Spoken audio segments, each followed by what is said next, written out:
Kapuso, fresh from holiday vacay and break, ang cast ng hit Kapuso series Black Rider na ready na raw sumabak sa mas matinding action scenes na dapat abangan. Dagdag excitement pa riyan ang ilang guest Kapuso stars na maghahatid ng extra flavor sa serye.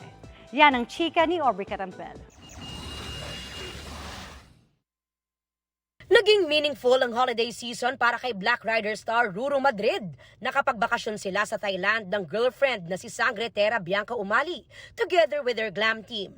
Magkasama rin daw silang nag-celebrate ng New Year. Sobrang simpleng celebration lang. Yung una, family ko muna, dun yung salubong, and then after salubong, diretso ako ng Paranaque para naman sa family ni Bianca. Holidays well spent din para sa kanyang Black Rider co-star na si Matteo Guidicelli, na bukod sa pag-celebrate kasama ang pamilya, naging abala rin para sa MMFF movie niyang Penduko. Maaksyong labanan ang napanood kagabi sa Black Rider. Nang i-rescue ng mga pulis sa pangunguna ni Paeng Policarpio, played by Matteo, ang asawang si Joan na karakter ni Ara San Agustin. Siyempre, tumulong din sa rescue mission si Black Rider, kaya muli silang nagkasagupan ni Calvin na ginagampanan naman ni John Lucas. Dapat ka nang mawala sa landas namin! Kayo ang dapat mamatay! Pati mga inosente! Dinadamay nyo! Sa aming pagbisita sa set ng Black Rider, naghahanda silang muli sa isa na namang matinding action scene.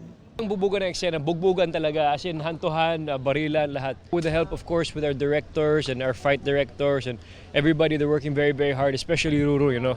He's manning the show and he's doing very, very well. Sagupaan ulit, matinding bakbakan mula sa Golden Scorpion at syempre kay Black Rider at kay Paeng. Pagpasok nga raw ng taong 2024, marami raw dapat abangan na guest stars. Marami tayong mga nakapila na mga magigest po dito sa Black Rider. Asahan nyo po na talagang ma-excite po kayo pagka po in-announce po namin kung sino-sino ito. Malapit na pong maipalabas yung mga eksena ni Yorme, pati ni Joaquin Dumagoso.